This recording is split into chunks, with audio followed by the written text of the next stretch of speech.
Why make trillions when we could make billions? Hello, this is Dem Apples. Today I'm going to be playing some 6 max $10 no limit hold'em. And once again, this is the Rush Poker format. I like it the most because it gets the most hands in the shortest amount of time, so that you guys can see me get into more interesting spots. I don't have that many statistics on these players, so I'm just going to be playing pretty solid. And as I play more of this format, my poker tracker statistics are going to add up, and I'm going to have better reads on people. For now, I'm just going to be playing pretty standard. I'm not going to be playing out of position very often at all unless I have a pretty big hand. A7 out of position is a fold. Even though A7 might actually be ahead of his button raising range, I'm out of position, so that's a huge disadvantage. You know, I'd rather be on the button with, you know, Queen 7 offsuit than, you know, with Ace 7 out of position. So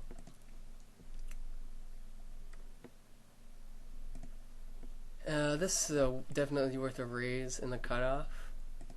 It looks like people are using their auto fold button a lot, which you can do if you don't want to play your hand. We're just gonna bet out here because it really looks like a continuation bet when I bet out on fold 8-9 here.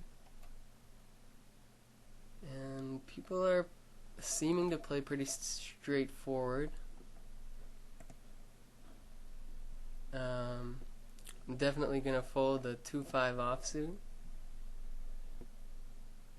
And I'm just gonna wait for some nice hands. Jack 9 is a little bit too weak to raise here. Maybe Jack 9 suited I would raise. So hopefully I can get into some interesting spots.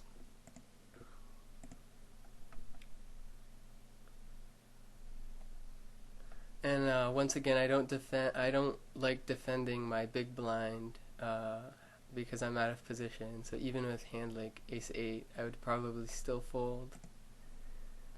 Mainly because you know, you could raise or fold. I mean, calling is not an option because if you call, you know, you're pretty much hoping that he gives up, your opponent gives up, but your opponent's not going to give up when they have position. So I'm going to check here because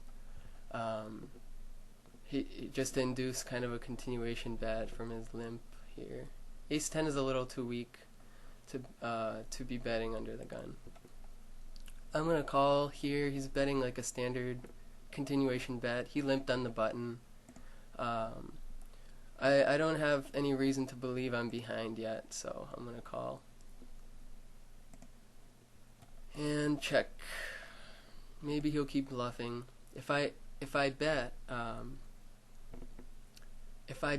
then he would just fold all his bad hands. If I check, it induces a bluff. The problem here is he instantly bet the pot, which is telling me that he's either got like a huge hand he wants to really juice up the pot with, or it's a complete bluff. And I'm out of position. I'm probably going to be faced with a pretty big river bet, so I'm just going to lay it down. And yeah. So, and I'm going to fold the King 5. And I don't like stealing the blind out of position because people don't really give you that much respect.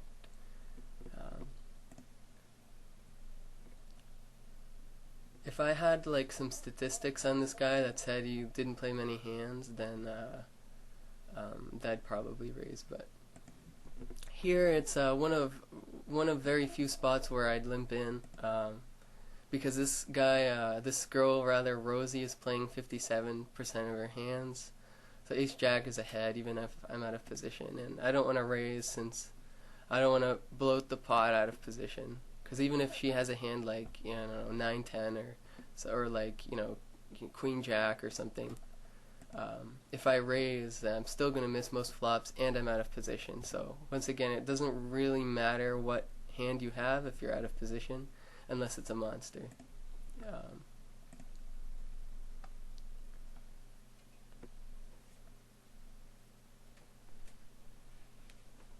And no real interesting spots yet, but hopefully that'll change.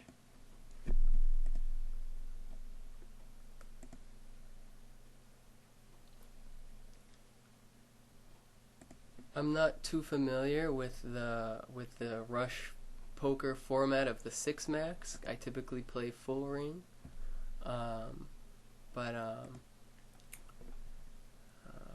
once I get a feel for, once I get more statistics on the players who play this regularly, I'll be able to make reads better.